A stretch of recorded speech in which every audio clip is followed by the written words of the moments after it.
Hey, Tim. Hey, Rick. Don't you just hate it that whenever you fart or shart or have a headache, it's COVID-19? There's a bug going around my daughter's daycare right now, and all day long, my daughter has been sharting, and she thinks it's absolutely hilarious. I can't say the word hilarious. Hilarious. We need like a warm-up. We should sing a song. What the hell's going on? It's a good question. I'm glad I'm Italian. I'm not white. You kind of are. Why does it have to be the big chicken? Why does it have to be the big chicken? Why do you have to say it like that? I was right, and you were racist. It's Britney, bitch. I still have a belief that Sasquatch is out there, but that doesn't make me crazy. And you give me that face, and this is my issue with you. You're a questionable person. This is a podcast where Rick, a Generation Xer, and Tim, a millennial, come together and try to find answers to our changing world. Break it down with Rick and Tim. All right. You survived the pandemic. I survived the pandemic. You know what's funny, though? It's not the first, virus I remember, sweeping through. Oh, let me tell you. You've never had the neurovirus. I haven't, but I remember that one. Oh, it was the most anguishing experience of my entire life. It wasn't the worst thing that ever happened, but it's up there. 24 hours of total malaise, ultimate discomfort. No matter what you do, you cannot feel better. Headache, fever, your body is purging left and right at the same time. Ugh. And you're drinking Pepto-Bismol like it's a Diet Coke. Okay. I had that experience 2 years before the pandemic hit. And so because that was so fresh in my mind, I was not about to catch COVID. Okay. No way. I have yet to catch it. What a boring intro. Hi, my name is Rick. Hi, my name is Tim. And this is Break It Down with Rick and Tim. the topic of discussion tonight is lessons from the pandemic. And there are quite a few we've learned in the past 2 years. That's right.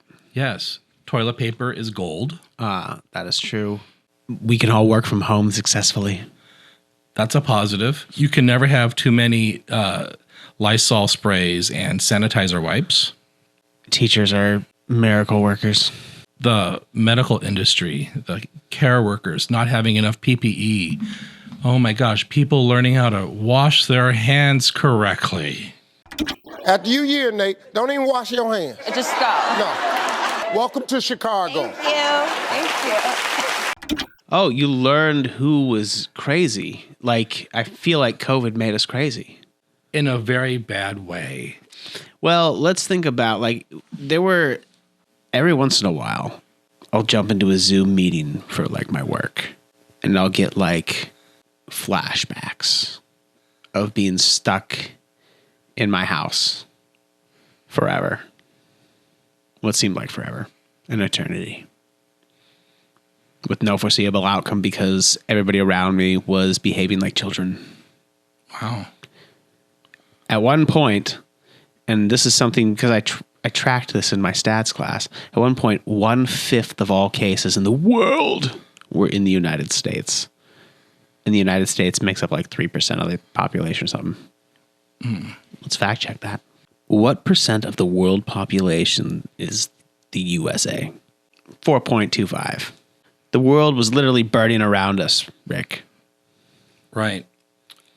A personal lesson that I learned was that even though I'm a fan of MSNBC, it was also still very fear-mongering. Oh, yes. And yes, COVID-19 was serious for those who are immunocompromised, pre-existing health conditions, diabetes, etc., even healthy people. The way they were setting it up, it was just frightening. Mass hysteria. And then the extreme polar opposite, you had people saying, like Donald Trump, it's a hoax. Now the Democrats are politicizing the coronavirus. You know that, right? Coronavirus. and this is their new hoax. Right. And people were defiant about wearing face masks. Remember, my body, my choice? Oh my God, yeah. Oh my God, how can I breathe with this thing on to ask a fucking doctor? You know? I mean, let's be real here. People just were like, they just didn't want to do it because they just want to fight.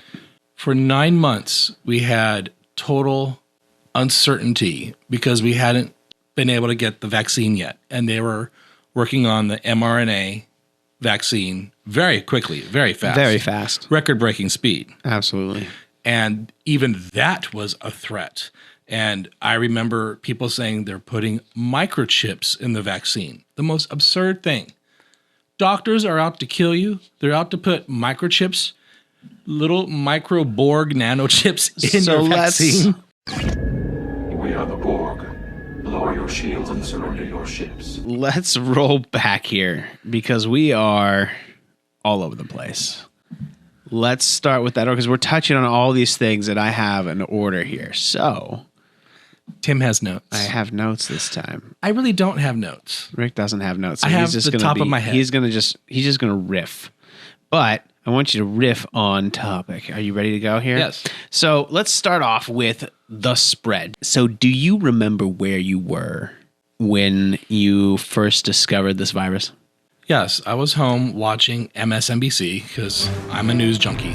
I've been a news junkie ever since September 11th. Okay. And because of the whole fear of missing out.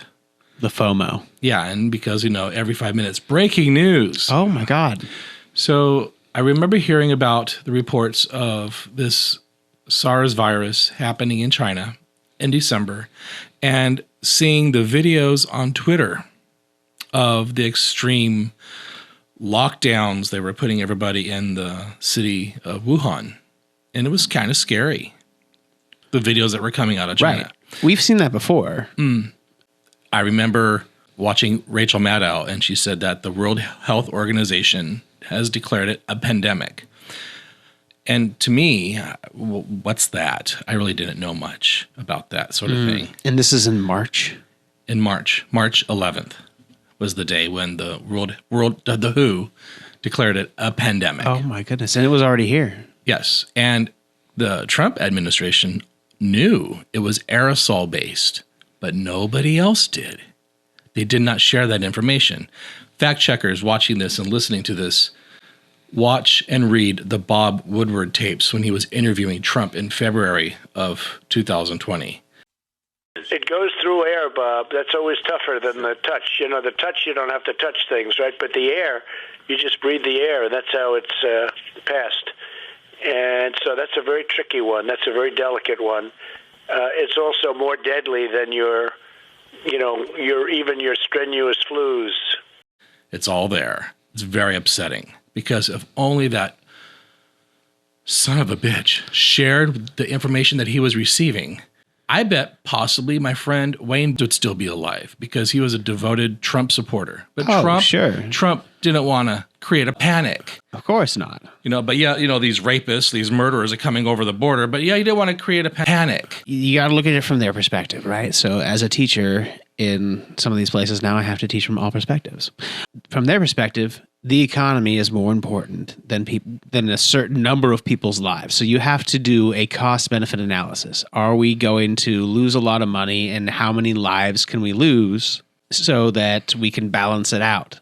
And they just were like, this pandemic will probably just go away on its own. We'll lose grandma, grandpa. Right? We might lose grandma and grandpa. But they were even talking about that. They were. They were like, well, all these people are going to die anyway. No one reached out to me and said, as a senior citizen, are you willing to take a chance on your survival in exchange for keeping the America that all America loves for your children and grandchildren? And if that's the exchange, I'm all in. And that's like an argument that there still is today, but we all know people who have lost somebody way too soon due to COVID. Or at least I feel like most people do. Yeah. So here I am all alone in my home, no family, just my 2 dogs and me, isolated. The whole world's come to a complete shutdown. No one's hanging out. No one's driving anywhere. I had to take care of my dogs because I am their world. And I made a commitment to taking care of my 2 puppies, and they were little at the time. And I had to take care of myself because who else is going to take care of them? So I didn't go out anywhere. I wore my face mask whenever I went out. I was somewhat exposed to COVID one day when I was talking to my neighbor outside, but we were standing about 9 feet apart, and she was a nurse, and I was asking her question after question after question because you're hearing all this information on the news, then your conspiracy Sasquatch flat earther friends are telling you something completely totally different. So where's the truth? What's this ivermectin thing, remdesivir, and all this kind of stuff? Oh my goodness. What? And so by talking to actual healthcare workers and hearing what they had to say, cemented that I was doing the right thing by masking up, washing my hands, and maintaining social distancing. Because I was already doing it, but I was like, well, I'm getting all this information from multiple sources from Right. Facebook. So let's slow down and look at this response that you just had. So we can see already that in the beginning, right? And you started panicking in March, right? I wasn't like, screaming, but I was No, scared. but I was listen scared. to I what was you were scared. just doing. I was You were, scared. I was wow. scared. I Yeah. can feel the fear coming through. Oh, yeah.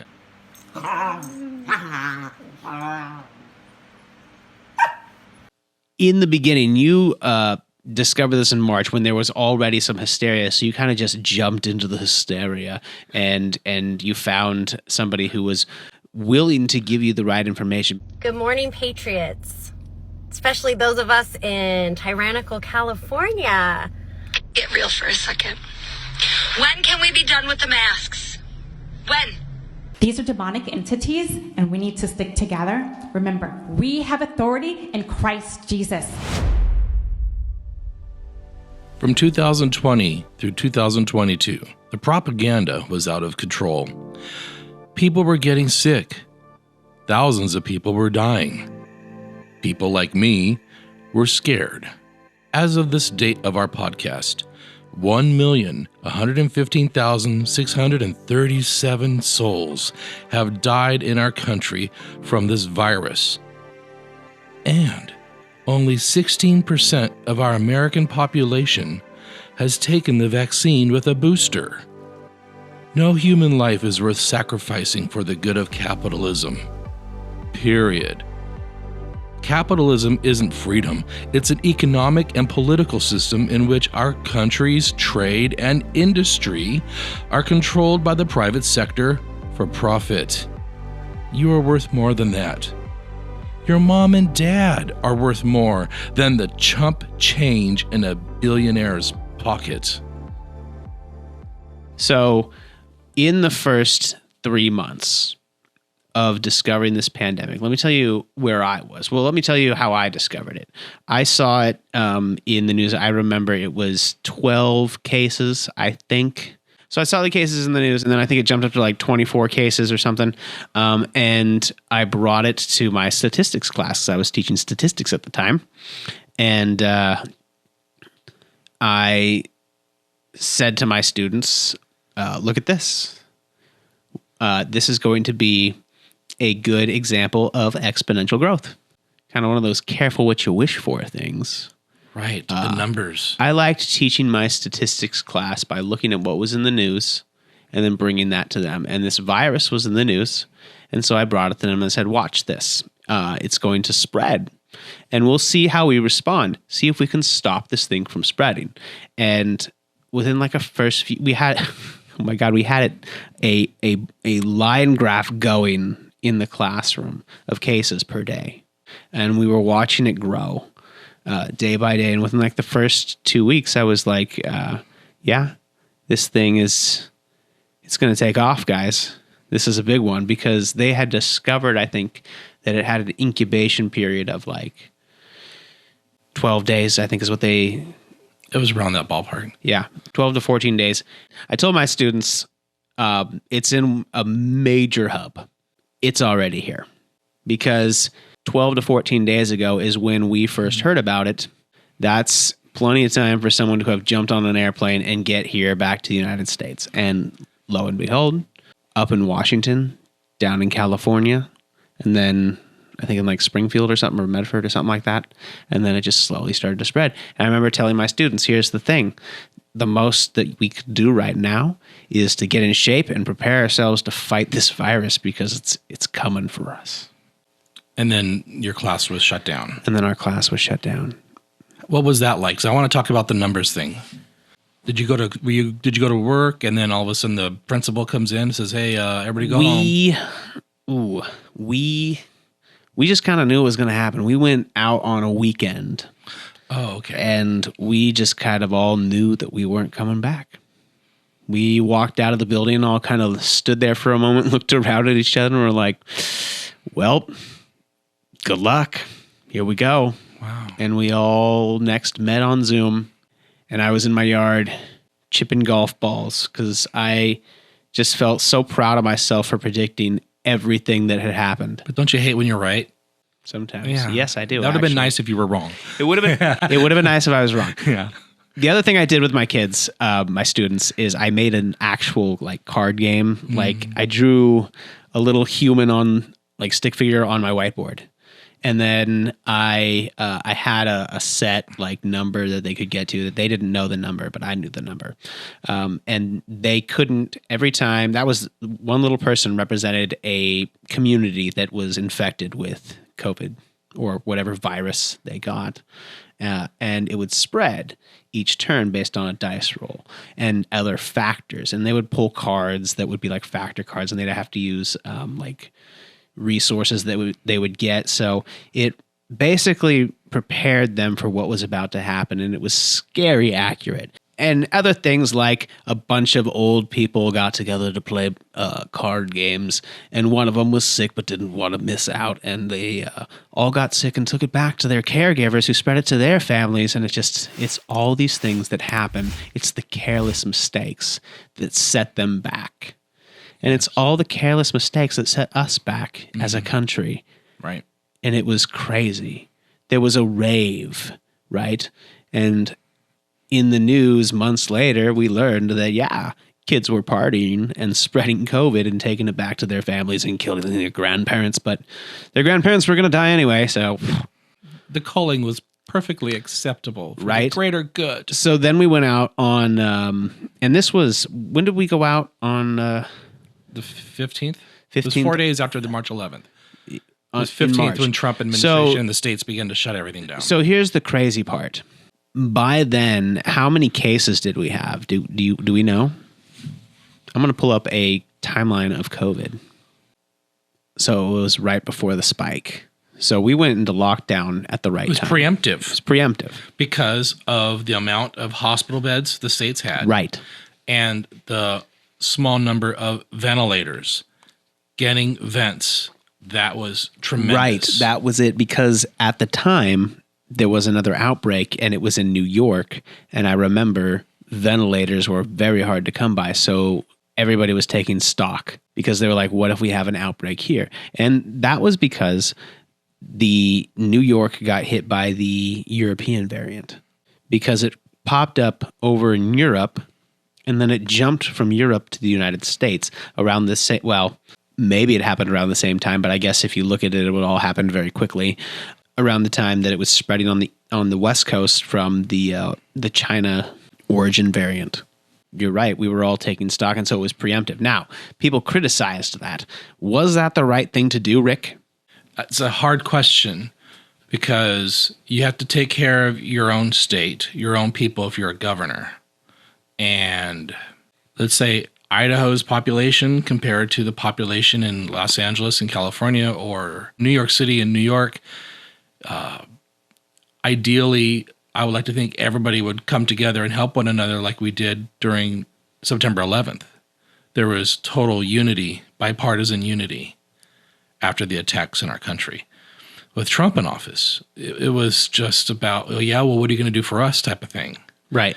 And all the states were wanting PPE and were wanting their share of right. the money. And they saw an opportunity to exploit that. And they did. I mean, it's a business, right? Everybody, I remember people telling me they wanted somebody to run this country like a business, right? With no empathy. and just they got it. Take any opportunity you can. And so the Trump administration saw it, and they were like, yes, it's not personal, it's business, right? What are you going to do for us? So they're holding states hostage politically for ridiculousness. I got to say, I think there's only one good thing that wannabe Twitler did was Operation Warp Speed and getting the vaccine made and distributed as fast as possible. Right. One thing only. Right. What that son of a bitch did as a president. Right. But let's be honest, Operation Warp Speed, I mean, it started it, but it needed a lot more. Like it was an attempt to, undo the crap that he had done. Kind of his attempt to make himself look good. And it was a political thing. And Operation Warp Speed did get things going in a sense that it gave funding to something that needed funding, the vaccine. I mean, the whole thing needed to go a bit faster. Yeah, I mean, I don't necessarily say that was the one good thing that came out of it. I mean, it was a political Band-Aid, Operation Warp Speed. And when we shut down before the spike occurred, I remember going on a hunt for sanitizer. Right. So I remember at that time we thought maybe it's, surface transmissible. So people are spraying stuff with Lysol. And so I didn't have much of that at the house. I did have my score of toilet paper. Right. I went to a Walgreens and I was talking with the checkout clerk, and she was confused. She's like, "Why is everybody shutting down, and why are our hours so limited?" And she didn't know, and nobody knew. Right. And so here's what I did. I did a Tim for her. Oh, okay. So I broke it down. Oh boy. I said, so here we are at the beginning of this pandemic, and we only have, let's say, 25,000 hospital beds for the entire county of Los Angeles. She's like, uh-huh. And I'm, all right, you're following me? 25,000 hospital beds, just a roundabout number. And the population of LA County is like 50 million. It's insane. It's nuts. Do you see why they shut everything down? Doctors and nurses are going to be deciding whether or not you're going to live based on the other patient that's coming in. Right.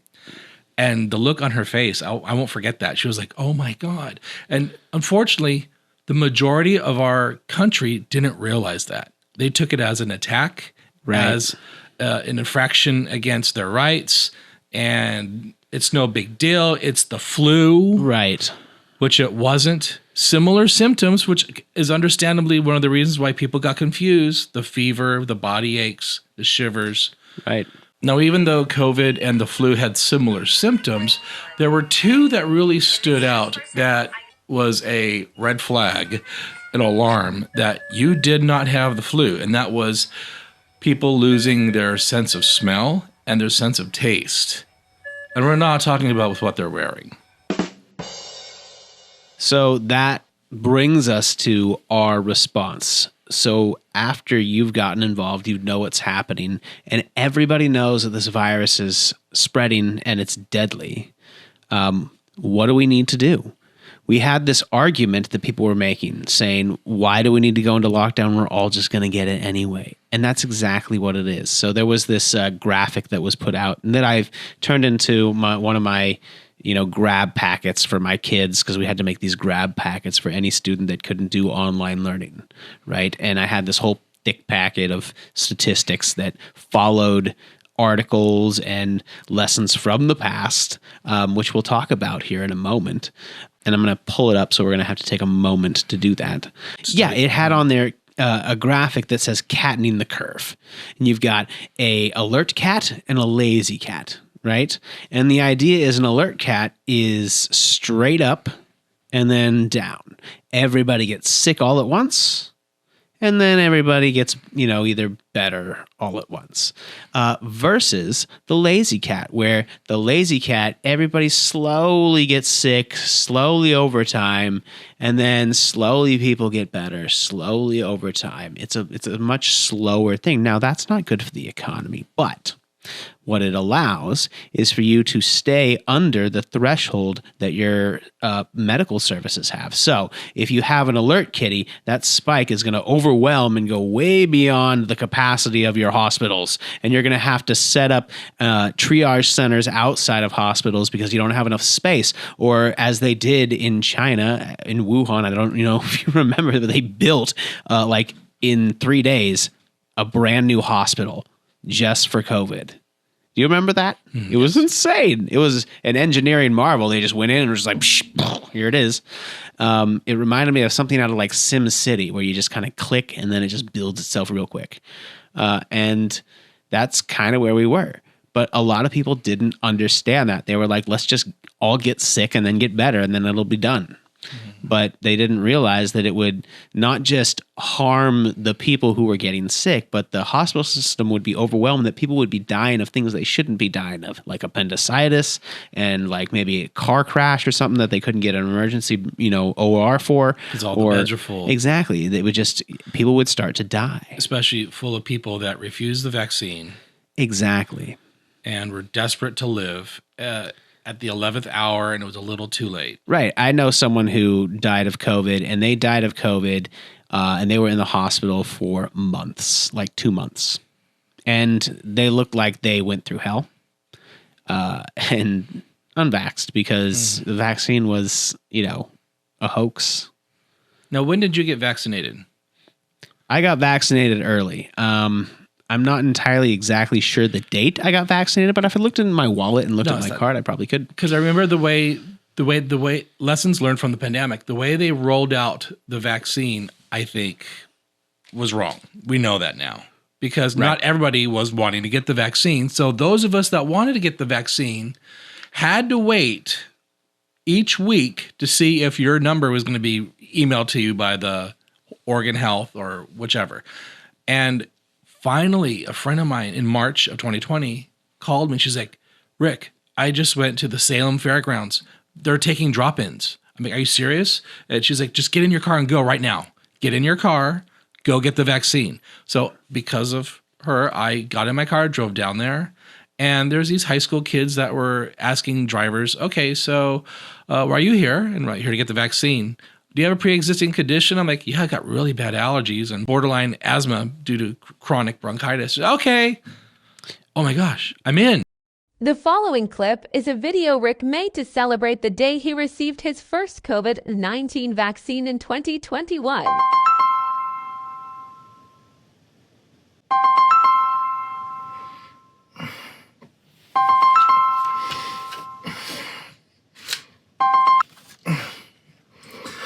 Hello?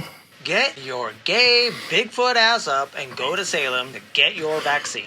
But I don't have an appointment. Dude, they're taking drop-ins. Just go.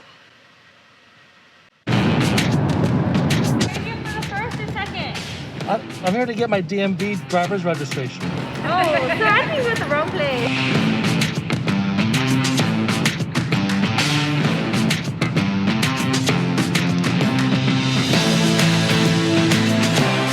Try and relax that shoulder. There you go. Much better. Sure, bro? That doesn't hurt too bad.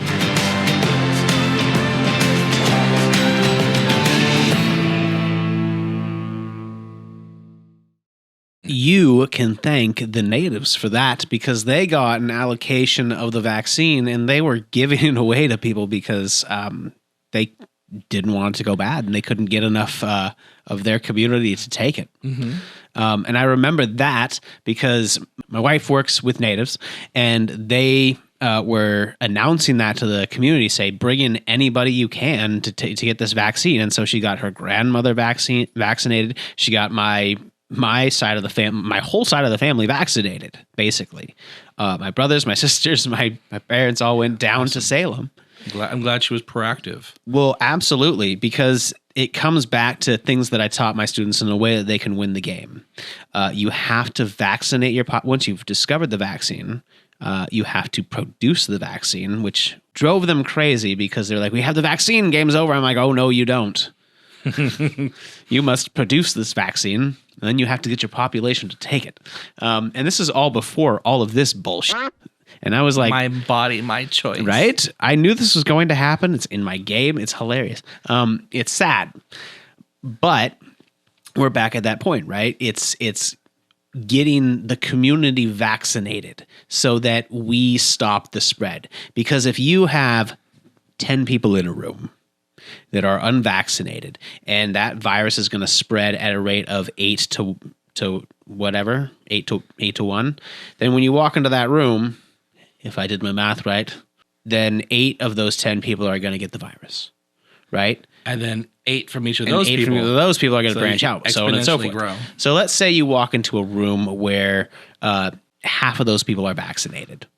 That slows the spread, right? Because it's maybe 3 people that get sick, maybe 5 people that get sick, at most maybe 6 people that get sick. And if the vaccine isn't as effective we want, maybe 7. But at the same time, it's going to stop the spread to some degree, right? Well, you can still carry it even though You can you're still carry it, vaccinated. right. And you can still spread it. Right. So that's why we had to still wear face masks. Right, absolutely. We still had to take other measures, other precautions, but at the same time, you're still preventing like a big sickness and then more spread. Well, we're alleviating the pressure on the hospitals. Right. That way. We are, because we're stopping the spread, right? The spread is not happening. Now, I don't know if it's stopping the spread. It's just the people that are going to be so deathly ill won't be because they're vaccinated.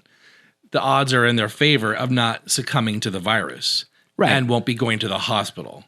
Whereas those who were not washing their hands and not wearing a face mask Sure. and not getting the vaccine. Well, and you also have, that's the other thing, like people who are getting vaccinated are taking all those precautions, right? So by getting the vaccine, right, then we are able to start reopening the economy, because with those precautions that we're still taking to prevent the spread, the face masks and such, because going back to like the person that I knew who died of COVID, they didn't ever wear a face mask. They didn't think that it was ever a necessary precaution. And at their funeral, people were still not wearing face masks and still unvaccinated. And I'm going, it's a weird bit of irony here.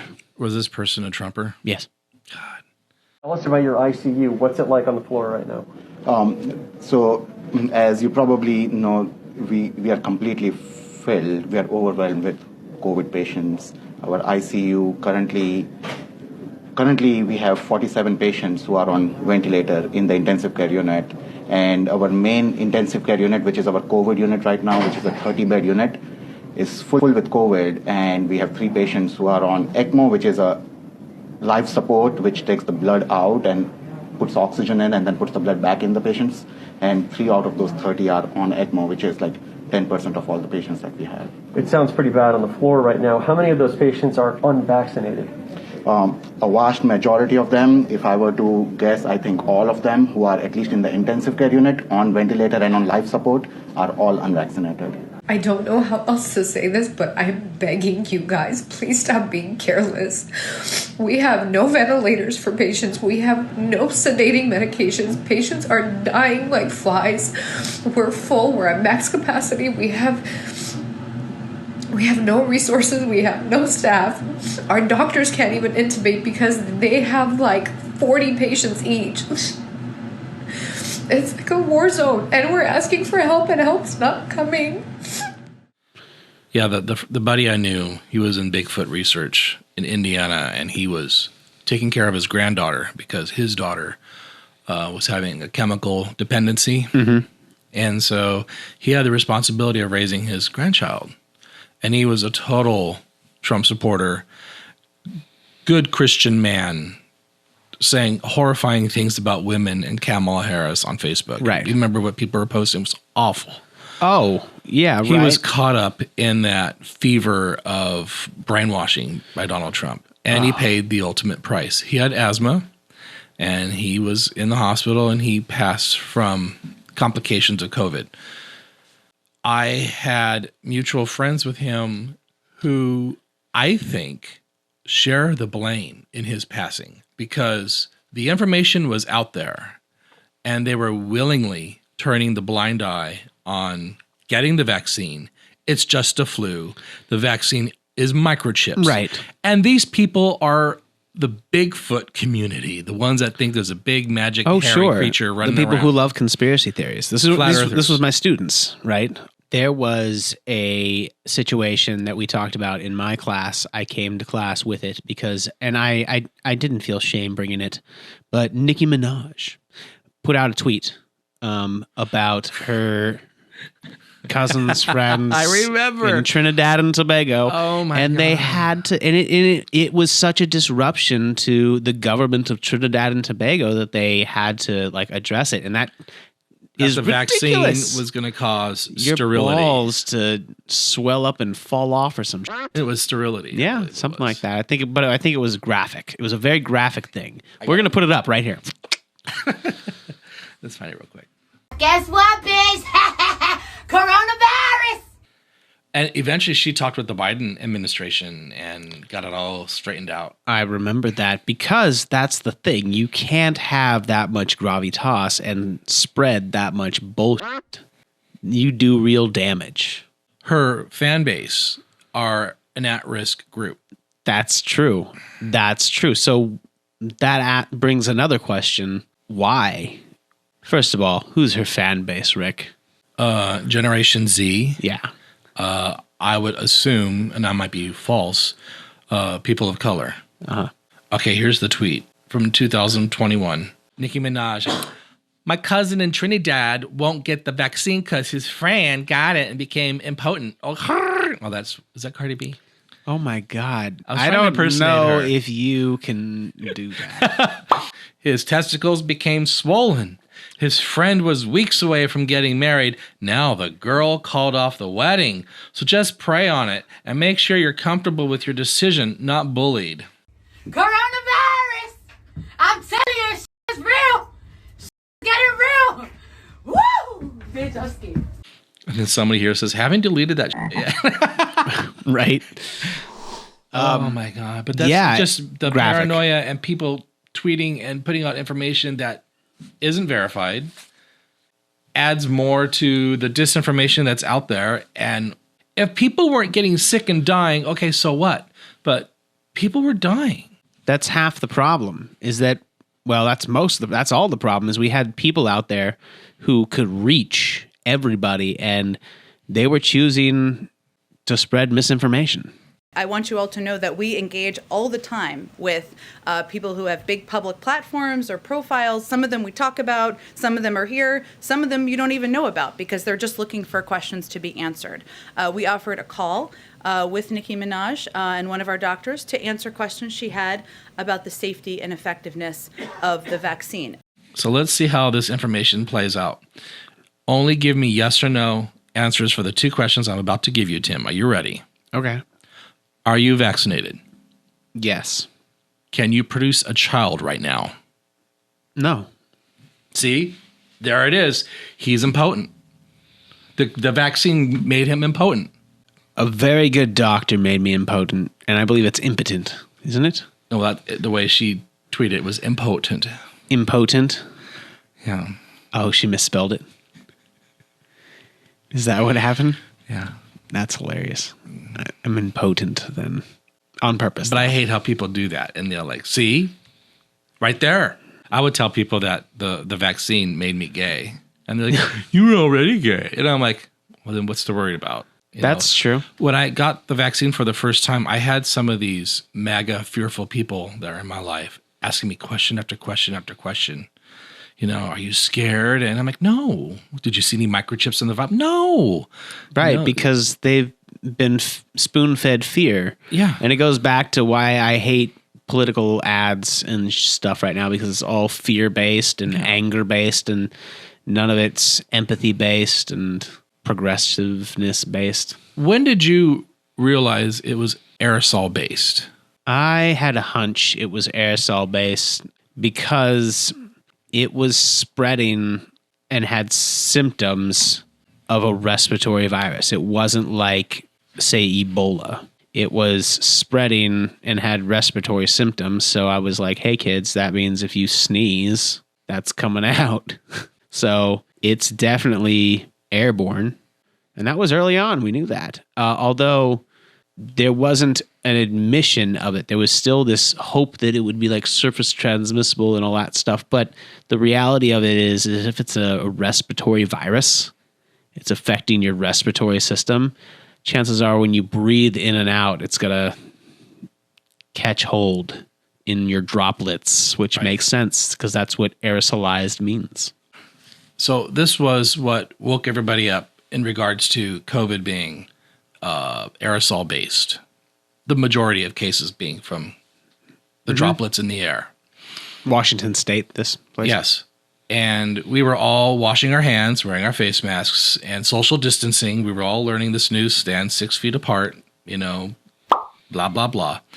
In early March, 61 singers at a church choir showed up to practice together, and the fallout inflamed an international debate about COVID-19. They all were washing their hands and sanitizing and maintaining social distancing, but yet a tremendous portion of them got sick and died. On the morning of Tuesday, March 10, Skagit County Public Health declared a public health emergency.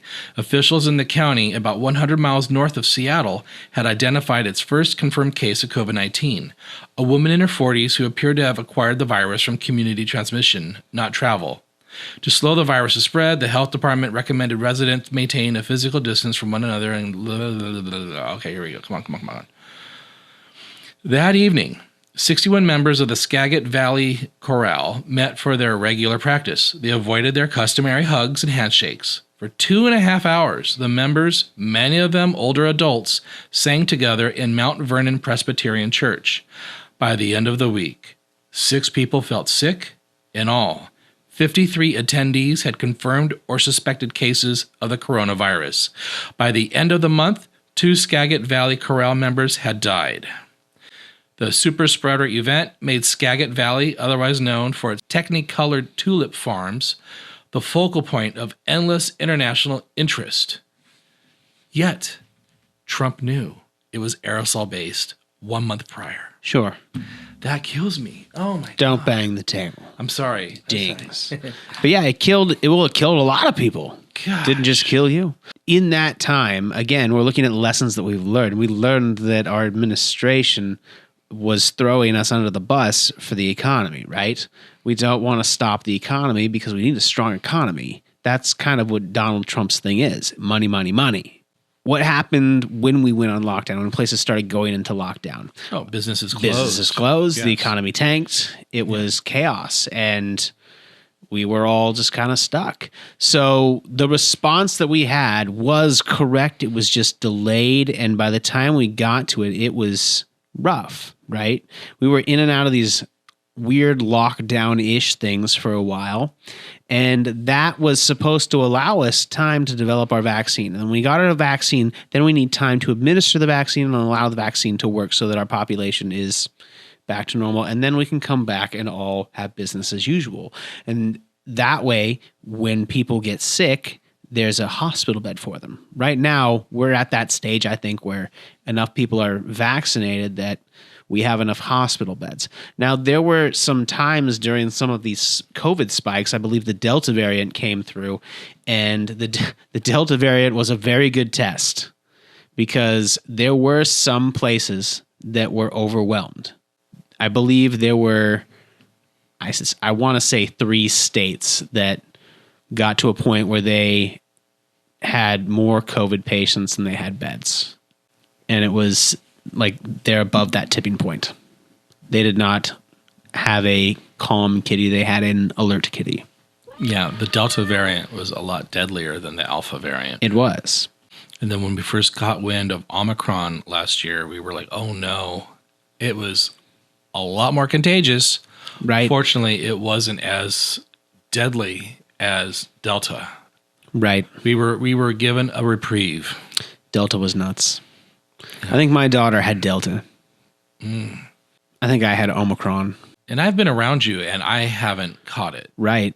And we would go for walks outside in the air. Right. Outside in the air. And I would wear face masks when you were sick. When you told me you were sick, I was wearing my face mask. Absolutely.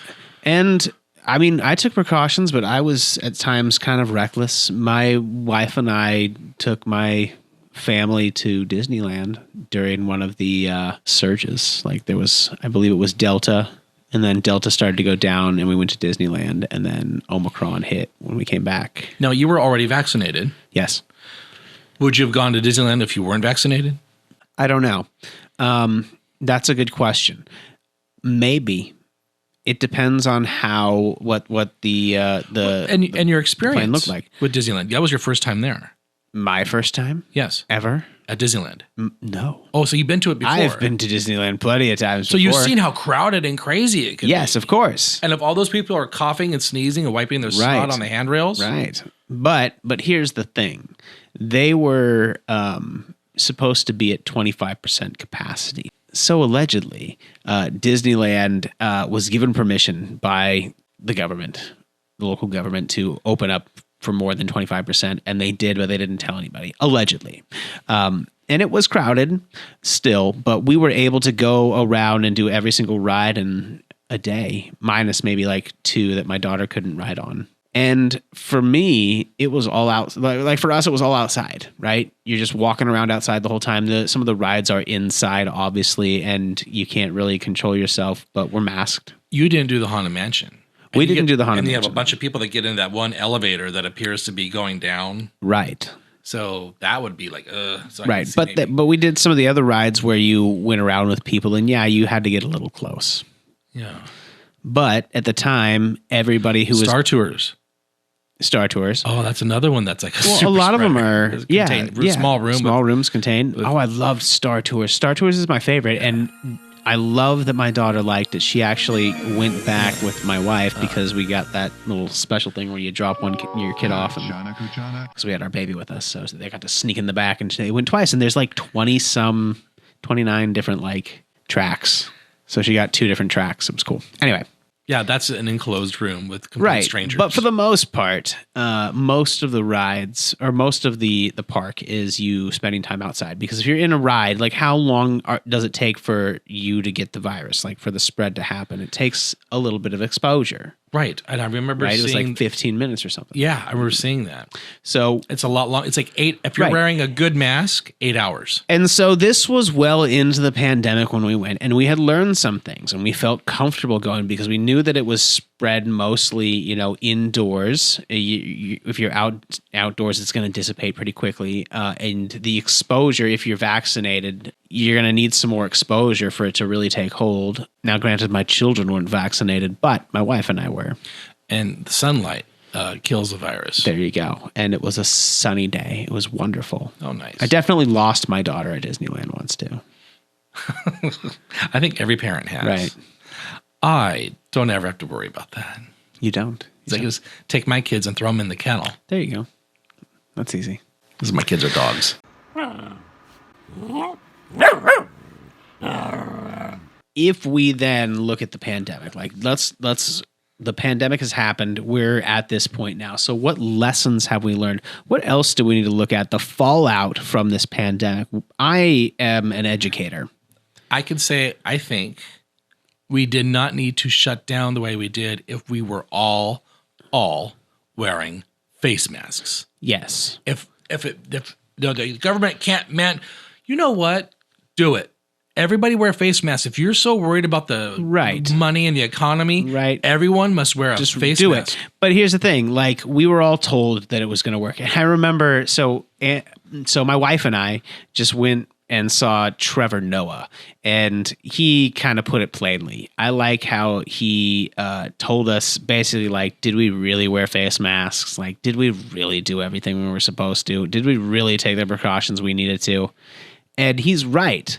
Well, if the pandemic was, let's say, as severe and serious as the Black Plague, then yeah, I think people would be Did we all wear... Wow. Did we all... You're right. You're right. Yeah. Bring out your dead. Right. Ding, ding, ding. But again, we go to our masks. What did we do? We didn't even wear masks correctly. Like cloth masks. Yeah. I wore cloth masks. The difference between N95 and N99. Right. I didn't ever wear an N95 unless I knew I was going to some place that I was really going to be exposed. I didn't take the precautions I needed to either. And the face mask that had that little filter, the Omicron variant, the droplets could pass through that. Just pass through that. I mean, it was nuts. So, like, did we really? if in your case, your great parents, my great grandparents, they survived the Spanish influenza. Right. If they were alive today, they'd be like, wash your hands, stay away from people, wear a face mask. They've been through it. But they're not here. Right. And we didn't have their history readily their wisdom. accessible. So let's go back to me being an educator, because what we are seeing now is a ripple effect in our education system. Our students are now starting to show signs of wear. They're testing lower in math than they've ever tested before, which is a result of the fact that they were distant learning, which was, let's be honest, kind of a joke. And now we're seeing these repercussions. So we have damaged an entire generation, basically, of students because of COVID. And so we have to figure out how we're going to rebound from that, because we see all this and these students or these kids are going to be at a disadvantage. But here's the thing. It's not necessarily all the kids, because like my daughters are going to be fine. They made it through COVID. We still kept them in daycare because my wife was working. I was still working and I couldn't really watch my older daughter. And so we kept her in daycare and she got an education through that. Other parents created like pods, like rich people parents got like 6 kids together and hired a teacher and had them do private tutoring. And so they kept their kids going. But a majority of our underserved population, especially in our communities of color, they didn't get a quality education for like 2, almost 3 years. And so now we're seeing this huge discrepancy or disparity, this huge draw between classes and education. And it's going to become more prevalent, especially when they enter the job market. The state of Nevada had very low test scores before COVID in regards to math. I can't imagine now what it must be like. Well, Oregon is one of the worst. We have, I think, one of, if not the worst education system in the country. Well, Mississippi, I think, is the crowning achievement on that. But we're pretty bad, too, as far as our graduating seniors and whatnot. Oh, my God. Do you remember, we had so many cases. It was the Omicron variant was the last big surge, or maybe it was a Delta. I don't know. But one of our surges in 2022, January 2022, how many cases did we have? We had a huge, must have been Omicron, yeah. January in 2022, at the beginning of this year. That was Omicron. That was Omicron. And the crazy part about Omicron is that it was less deadly. And I remember talking about this in my class, of course. It was less deadly, but because it spread so fast and it was spreading at a much, higher rate, more people were getting sick. So that number of hospitalizations went up. The vaccine. Okay, what about it? So from what I understand, it's a delivery system, mRNA. Sure. Where the blueprint, the recipe, is given to your immune system regarding the virus spikes. The virus has spikes on it that enable it to attach to your body cells and then spread its crap into our bodies that way. It latches on with these spikes. The mRNA vaccine tells our immune system to look for these spikes. It's given the information. You are not being infected with the actual virus. A lot of people thought it was like the flu shot like we get. No, you're being infected with just the information. And our immune systems are very slow, which is why we get sick. Our immune system is watching football. It's got its beer in one hand, the remote control in the other, and it's got this annoying invader banging on the door. But the game is good, and then the immune system doesn't want to get away from the game. And that home invader comes and then sets up shop inside the house. Meanwhile, the immune system is like, well, maybe we should probably get up and get rid of this guy. Well, it's too late because that home invader has now brought his family and has multiplied, and it's like gremlins, don't feed them after midnight. And boom, your entire house is full of these bad guys. And your immune system's like, oh, what do we do now? By giving the immune system the information to ward off these bad guys, They're still watching the football on TV with the beer in one hand and remote control in the other. Here comes the bad guy, and the virus is coming into the house, and our immune system will pull out the gun and go, bam, problem solved, because it was given the information on how to handle it. Okay. That is an interesting analogy. Because our immune systems are just so slow. They don't like to get up. It's like, they've been working all day, and what's this banging on the door? And then it gets to be too late. But fortunately, we have what's called B cells, and they're memory cells, and they remember. So that when the bad virus comes back, if we get infected again, our body can whack it, take it out. There you go.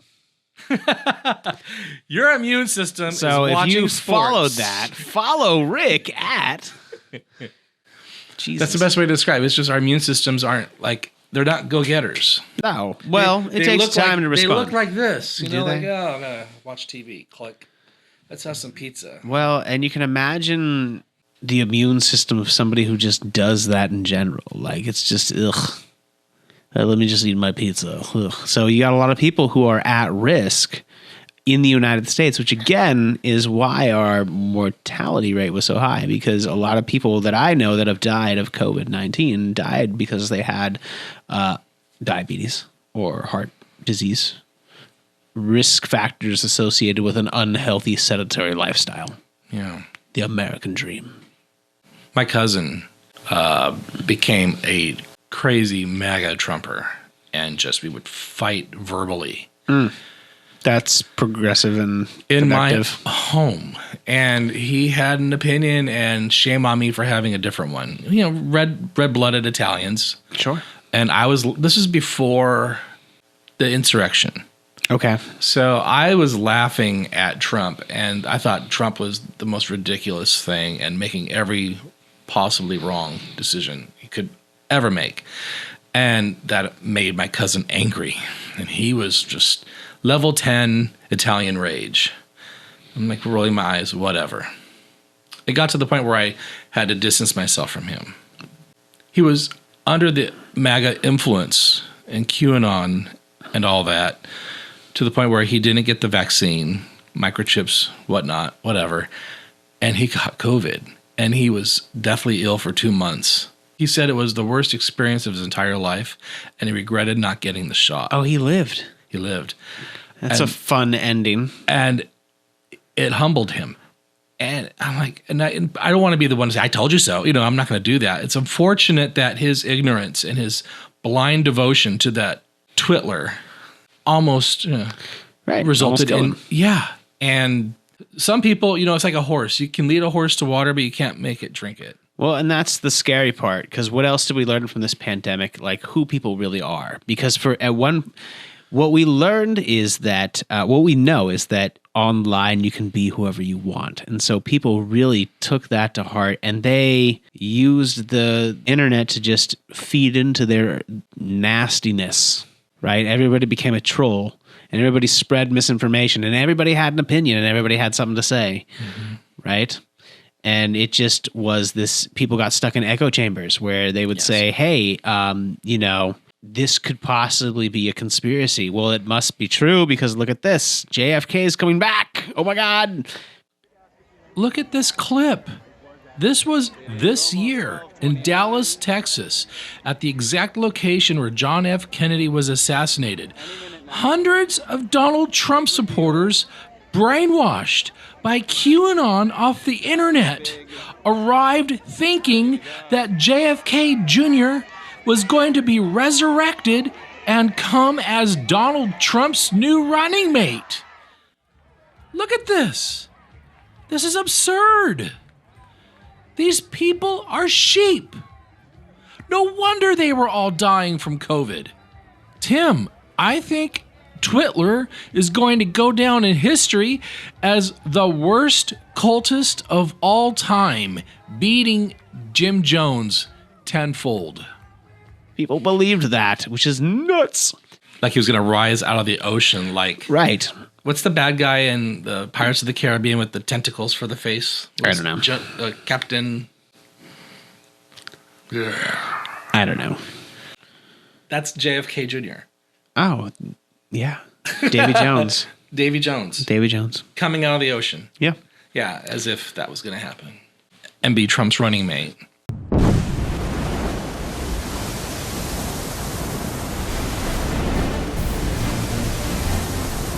Thing is, though, about the mRNA, Mr. Burpee. Yeah. It's Pandora's box. We now have a plan of attack with HIV, cancer. Yes, it's very promising with what they're working on right now as we speak. Right. And you think about how fast we were able to adapt this to COVID. How fast are they going to, and they're going through a different process, a much more rigorous process for cancer and AIDS and things of that nature. Just imagine the possibilities. Yeah. And normal virus, like you told me, testing for vaccines takes 8 years. Right. And look at 9 months. Look how fast we got the Can you Pfizer. imagine how fast things would go if we invested as much money into that as we did our military industrial complex? Oh, right. And PPEs, ventilators. We have Pfizer, which I'm a Pfizer pureblood. I don't have any Moderna in me at all. Sure. And then there's Johnson & Johnson. And I'm Moderna. I don't have any Pfizer in me. Oh, wow. I'm gay. You're straight. That's right. I'm Pfizer. You're Moderna. That's right. And that has absolutely everything to do with the shots we got. Ebony and ivory. Okay. Come together in perfect harmony. Ebony and ivory. And now it's time to Let's Quiz Tim.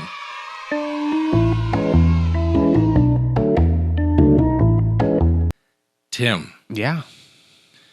Why is the coronavirus, the one that shut everything down, called COVID-19? I don't know. Because it's the 19 is the number that the virus it's the year the virus was found. Ding ding ding ding ding ding. Is that the only reason? Yes. Oh, I was looking COVID-19 for the reason why they called it COVID, not necessarily I knew the number, but the COVID because that's just the kind of virus it is. What does SARS stand for? Sudden acute respiratory syndrome. Not severe Asian respiratory syndrome? No. No, that's racist. I win. Yes. I was right. And you were racist. Severe Asian respiratory syndrome. I really did think that's what it stood for. And that's the power of misinformation. I'm ignorant. Right. What medication is part of the treatment currently right now for those suffering from COVID-19? Ivermectin. I don't know the name of it, but it's an antiviral of some type. Remdesivir. Remdesivir. Is it was that the same stuff that Trump got? That's what they gave him, yeah. Okay. Yeah. It's whatever they gave Trump. We all knew that it existed. And here is the final question. If you're in the hospital and you're suffering from COVID-19, what's one of the treatments that they're going to give you?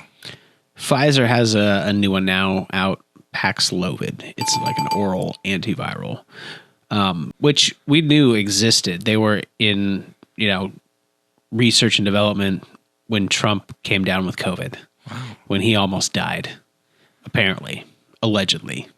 God, I remember watching him walk back up the steps of the White House. I don't think he walked up the steps. I think he just walked into the door right down there. And he emerged all triumphant and was just like, But you could tell he was like wheezing and just like not in good shape.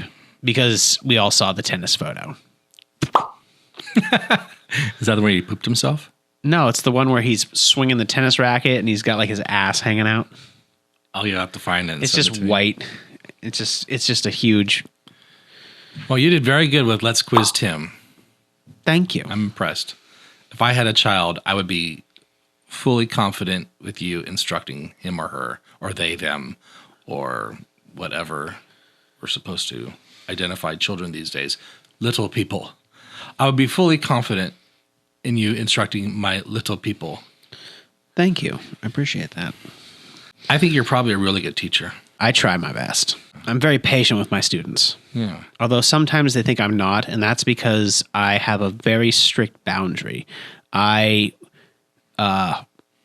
tell my students, if you are coming into my classroom, it's my space. Don't expect privacy. Do you make them wash their hands? What do you mean? Because of the pandemic and everything. Do they? I don't know. No, that's ridiculous. I wouldn't go to the kids and say, hey, go wash your hands. Do they wear face masks in class? They don't. Do I'm you vaccinated. No, I don't. No. Oh, that's also. I mean, at this point. Does anybody ever wear face masks? No. Some kids do. Some kids will wear them. Are they ridiculed for it? No. That's good. But they're also wearing like a cloth mask. Half the time it's just because they won't hide their face. Mm. Right. We're at the point now where we don't really need the masks. I mean, they would definitely help, but I mean. Is that your medical professional opinion? That's my statistical analysis, because I look at the numbers, Rick. Look at our numbers right now. Look at how many people are vaccinated, right? We're at a pretty good level. It could be better, but also we're not overwhelming our healthcare system. Currently, more Caucasian people are dying from COVID than people of color. Right. So let's look at that real quick, because you sent me something that had a graph, and we can put that graph up here. And you can see there are some big spikes, and those are our waves. And now we've reached a point where the white line has gone above the white people line has gone above the black people line. And why is that, Rick? Do you know why? Well, because in the very beginning, the communities that were at risk, socioeconomic, and COVID, there were more people in enclosed quarters. So they lived in a more urban environment, right? Sure. And people with money were able to travel and go and get the free vaccine. And a lot of these people. Sure. So they didn't have access to the same level of health care. Right. Right. And on top of that, like a lot of them, I think that access is really what it came down to. You're right. They couldn't access the vaccine. They couldn't access the healthcare system. They were densely populated, and it spread. And now they are getting the vaccine. Right. It's been 2 years. Why are the Caucasians now dropping like flies? I wouldn't necessarily say they're dropping like flies, but they my are. My body, my choice. They are the ones who are being affected. Those who aren't vaccinated are the ones mostly dying. By right? choice. By They're choice, choosing not. right? They were chosen. At this point, if you want the vaccine, you can get it. Oh, absolutely. And it's now a numbers game. So, like I said, I think at this point it's evened out. Our communities of color now have some access, and your mind is blown. What's up? If these people that are on Fox News and propagating that bullshit are so worried about the great white replacement theory, why weren't you people, not you, but like, why weren't they concerned about wearing the face mask, preserving life, getting the vaccine? So I'm going to blow your mind one more time. I want you to stop real quick, because at the time, going back to our graphs, who was it killing? People of color. Right. So what would be the point of changing anything if it's if the great white replacement theory, if the virus is going to take care of it for us? Look at the numbers. So of course we don't want people to get the vaccine, because we want those communities of colors to suffer. Oh man. There you go. That answered that question.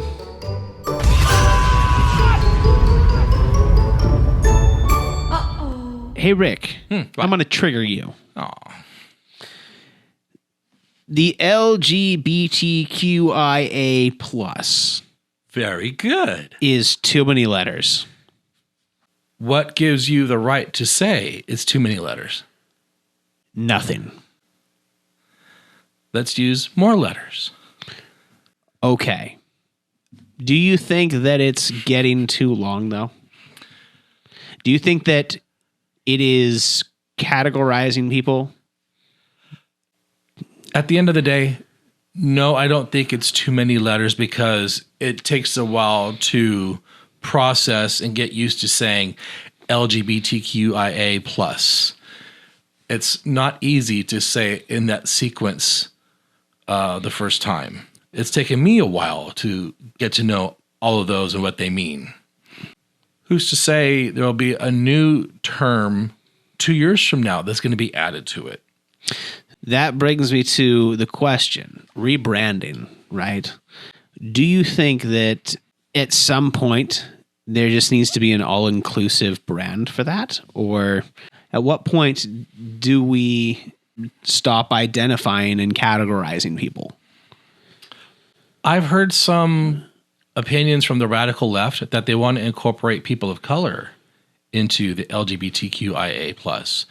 And I don't think that's right, because then it's going to be everybody that's going to be non-white heterosexual at that point. Right. And it's nuts. The LGBTQ community has embraced everyone warmly that's in need of support from the higher patriarchal system of oppression. I do like those words. Right. I go to college. Unfortunately, people like Caitlyn Jenner, who in my opinion is a fraud, we migrated toward her and paid a price for it. However, she did put a face on what trans life was like if you have a lot of money.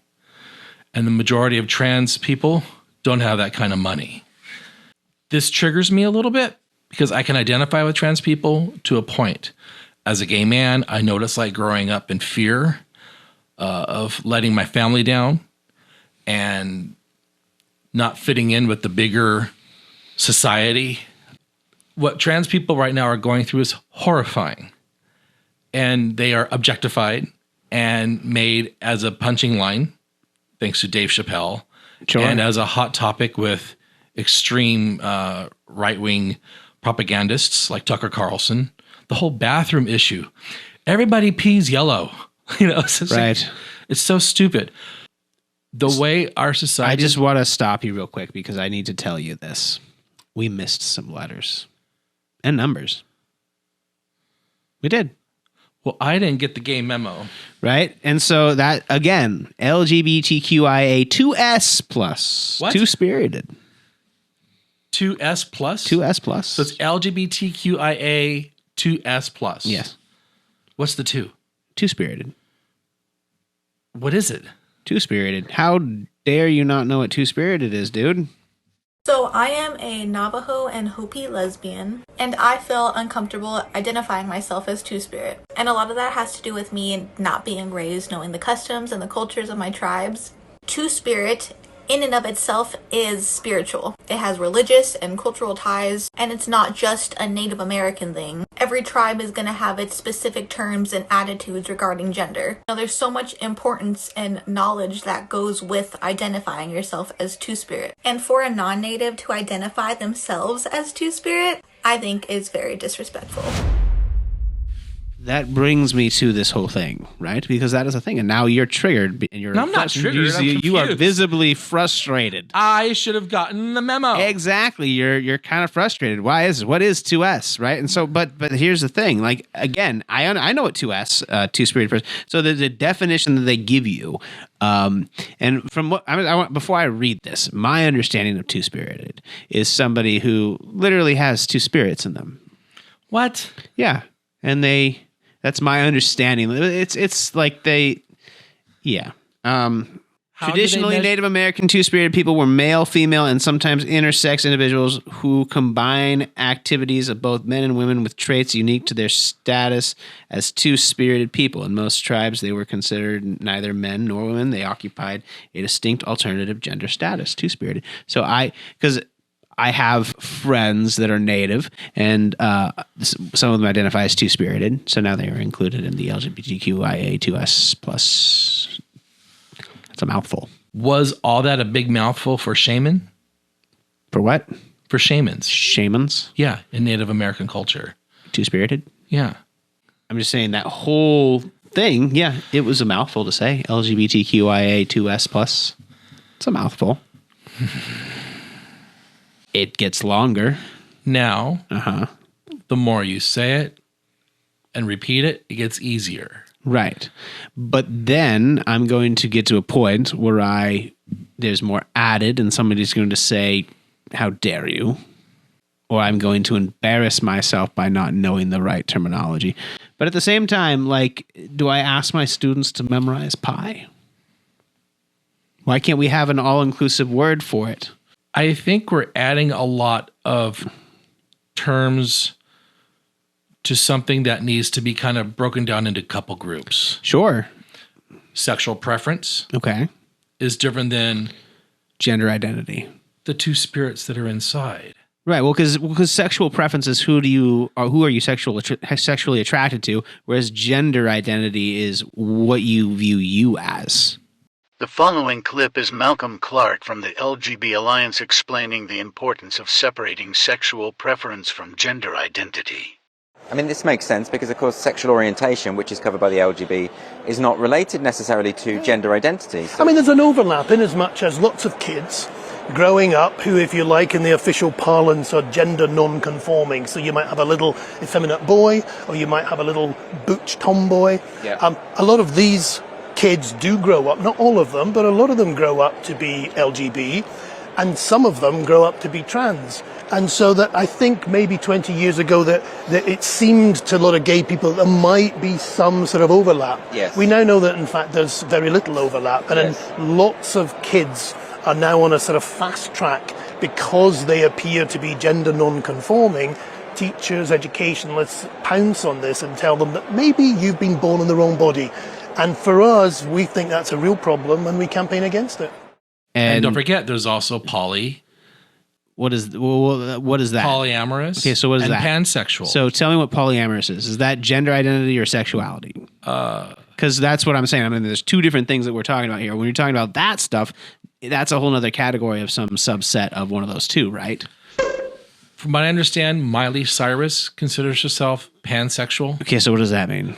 She falls in love with the person's soul, their spirit, who they are inside. So that's her sexual orientation. That's what she had claimed. Right. So that's in sexual orientation.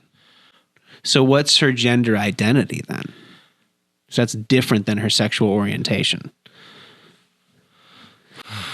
Right? I just like to. And so it brings me back to this whole thing. Why? I mean, I know why, but What is why? Why? The why is why is it so important that we identify people by their gender fluidity or their sexual identity? Because the reason why I say why is because when I go to like my workplace, there is nothing really that should affect the way that I work with my coworkers in terms of like sexual preference, because I work with a lot of girls and I'm not like sexually attracted to all of them. Although I believe there are people out there who argue that because I'm a man, I am. But at the same time, I'm not like focused on like, that's not my focus when I'm at work. I'm focused on like teaching. I don't got time for like chicks. Nobody should, because you're working. I do know that Generation Z is more open to their sexual orientation being different. You also go to Portland State. True. Well, that was a fun episode with Break It Down with Rick and Tim. Yes, and I'm happy you're vaccinated. And Right. Your family's vaccinated. Mm-hmm. I'm happy that I'm vaccinated and I just got my bivalent booster shot. Right. I'm going to get that one too coming up here next month. I just got my flu shot because I want to be double protected because the flu is bad as well. You don't want to get that. Get your flu shot. I have you're all Moderna. All the shots you've had were Moderna. Sure.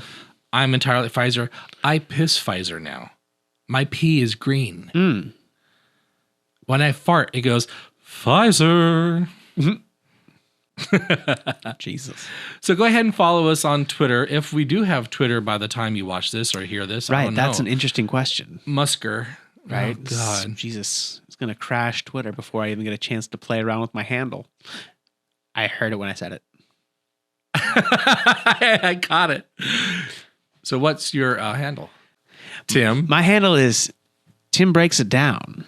Yes. And mine is Rictor _Riolo. Yeah, Twitter. We'll see what happens. Yeah, that's good. That could be a whole different topic. The next episode. We're dedicating it to America Today. Indeed, we are. Because right now, we don't know how things are going to go with our country. Indeed, we do not. If there's going to be a democracy or the continuation of Trumpism.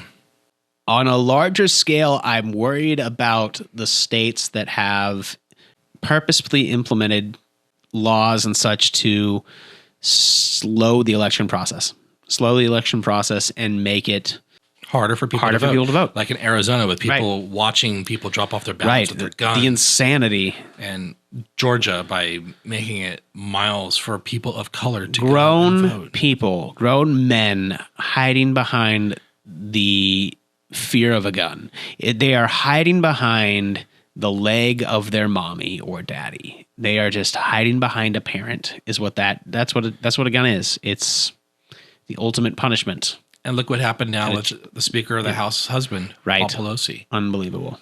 And it's probably going to get worse. Probably. Hopefully it doesn't. Cross your fingers. Tune in next week. There was people that wanted to abduct the governor of Michigan. I remember that. They went to jail. Yes. Hopefully they'll tamp it down, right? They'll get a handle on it before it gets worse. But who knows? I'm scared. There's some fear, but again, remember, don't get yourself caught in an echo chamber. Be very careful where you get your news from. Because remember, even CNN was like, okay, we're going to tone it back now because every time we turn on the TV, and you can play that little tone. What is that? The breaking news tone. This is CNN Breaking News. Oh. I remember them coming on and saying, we are going to no longer use that tone as much because they were using it to like breaking news everything. Oh yeah, because if you're in the middle of cooking something in the kitchen, you hear that sound, you turn and you look. Fear and out. they were just using it every 5 minutes. And it was just wearing on people. Fox News is very guilty of that. Oh yeah. Oh yeah. America Today. America post 2022 midterms. COVID-19! COVID-19!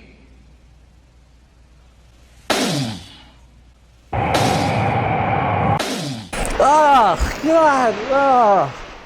God damn it. Should have my face mask on. Tastes salty.